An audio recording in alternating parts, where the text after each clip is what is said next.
which I wouldn't wish anything that we go through on any other parent because it's so challenging. Autism parents, if no one's ever told you this, then hear it from me. It's okay to grieve. Today's video is about something that so many autism parents feel, but they're often afraid to admit it. Autism parent grief. Yes, this is a real thing. I was one of those parents. I want you to watch these videos from autism parents that talk about grief so you can see what goes on in a lot of our heads. And a lot of us suffer in silence. So when I asked my therapist, like, what is wrong with me? And she's like, no, you're grieving the life you thought you would have with him, and grieving like the mother you thought you would be, and these, like, all of these experiences that I had planned in my mind. And she's like, you have to grieve it and then let it be. And then once I grieved it, knew that I had the permission to do that, then I could start and rebuild this fresh new life with my son in a way that I couldn't have imagined. Maybe everyone won't feel the same way, or some people might be upset with how I've phrased that, but I did have to grieve the life that I thought he would have and the life I thought we would have. Since I was a little girl, I've always dreamt of having a big family, lots of kids, and when we got married, when my husband and I got married, we talked about maybe having at least three. As autism parents, you know, we sometimes do grieve the life that we thought that we had planned in our minds and in our heart. If it were up to me, I would have one more baby, two more babies, I don't know. I've always loved kids and to have a big family, but I know that because we have two kids on the spectrum, it's probably just not gonna happen. My heart will always desire another baby, and I do pray and I ask the Lord, like, Lord, if it's in your will for us to have another one, then we would gladly welcome another one. But if you think that it's just not best, then we are just happy with our two babies. I just wanted to come on here and share that sometimes, yes, we do have hard days. My heart does grieve sometimes, but the joy and the hope that I have in the Lord goes beyond my grief. So if you're feeling the way that I am, I know how you feel. But this is where I fully rely on the Lord. Can we just take a moment and talk about grief? And I'm not talking about losing a loved one or anybody close to you. I'm talking about grieving your child. When I gave birth to Jada, I did not think that a disability was going to come with it, okay? And I'm not saying I don't love my child, but it's very hard watching your child struggle to regulate emotions, to get words out, you know, to make friends, the fear of the unknown, like all of this, right? And it's a lot. It's a lot, and it should be talked about because a lot of people feel this way. I know I'm not the only one. The rest of the people in my autism community have felt this way, do feel this way. And I just want to say that it's okay to have these emotions. It's okay to cry about it, you know, because we understand each other. It doesn't matter if anybody else on the outside doesn't understand, because they're not important. Having people around you that understand is what matters. So it's okay to grieve. It's okay to grieve. It doesn't mean you don't love your child. It don't mean that you're a bad parent. You're just grieving. You wish that your child didn't have to struggle. You wish that you didn't have to struggle every single day. I know for a fact that every single special needs parent who has a child that's nonverbal will relate to what I'm about to say. I wish I could talk to her. I wish she could have a conversation with me. I wish I could hear her voice. I wish she could tell me everything that hurts and is scary. I do. Yeah, I know I'm going to say the quiet parts out loud always.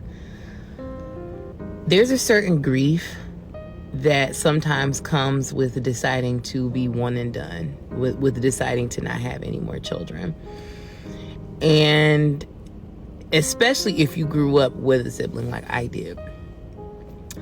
I made a decision that I no longer wanted to have any more children. really after my son was diagnosed with autism. And I know I might catch some flack for that, but I can't handle another autistic child.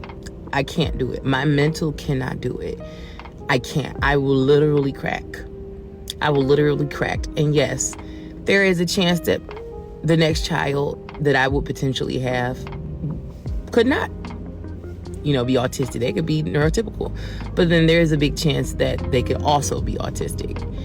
And I'm thinking about the strife that I'm going through with fighting for services for my son, finally getting him on a routine. I'm thinking about the fact that we already don't really have a village.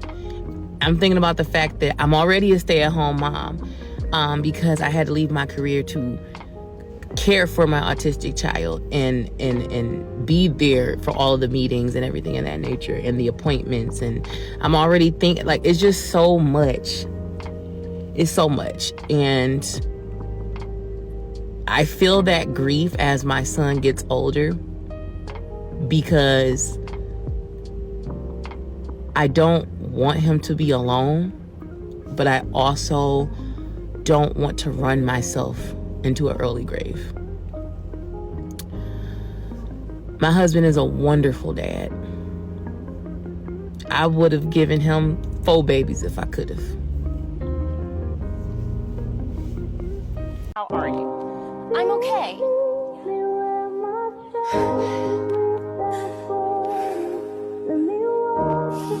Sorry. Okay. It's okay for you to grieve the life that you thought that it was gonna have. Your baby just got diagnosed with autism. Grieve, girl. You cry your eyes out, but don't stay there.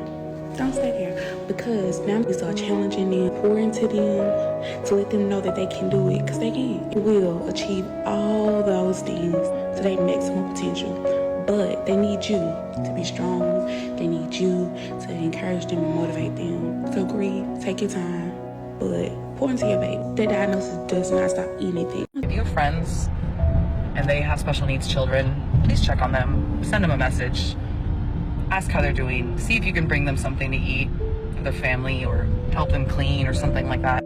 I was watching a video today and it was a mom talking about her typical child who was teething. And, she was saying, oh, it's so hard when they're teething and they're in pain and they can't tell you they need anything and all that stuff. And I was just like, yeah, that's us special needs parents. Most of us whose children are physically handicapped or disabled, as well as on the spectrum and nonverbal. And I don't know about any of you special needs parents, but half of me was mad and angry, and the other half of me was sad and devastated. And my daughter's 8 years old, so this isn't like a new thing for me. But sometimes seeing moms, and of course it is huge, but I get mad. I get mad because I'm like, yeah, I know it sucks for you, but your kid's gonna grow out of that. And our children never will grow out of playing the guessing game of what's wrong with you, what hurts. And this is why special needs parents are the way we are. Because you see your child suffer every day. They can't tell you what they need. They can't even indicate what's hurting. And you just have to roll with it, It's devastating when someone you love or something you love is in pain and you can't help them. Well, that's our lives. That is our freaking life. Sometimes the weight of that just buries me. Those videos were heavy, weren't they? Autism parent grief is a real thing, you guys. If you don't know about it, please educate yourselves. And before anyone misunderstands this topic, know that grieving does not mean that we do not love our autistic child. We love our babies. We fight for our babies every day. We advocate for our babies. We speak for our babies. What us as autism parents are grieving is the life that we thought our child and our family could have had. Some things that we grieve is the fact that our child may not be hitting certain milestones. How hard our life has become overnight. Uncertainty, isolation, financial stress, or the fear of what's going to happen to our child while we're here or while we're gone. That grief is so real, you guys. Get it out. Talk to God about it if you're a believer in God like myself. Talk to family members that you trust or friends. Remember, it's okay to grieve, but just make sure that you don't grieve too long because you've got a lot of work to do and your baby needs you. And for all of those who do not know much about autism, please educate yourself. I'm an autism mom, advocate, and coach. My son is level 3 severely autistic, and I feel like awareness is necessary.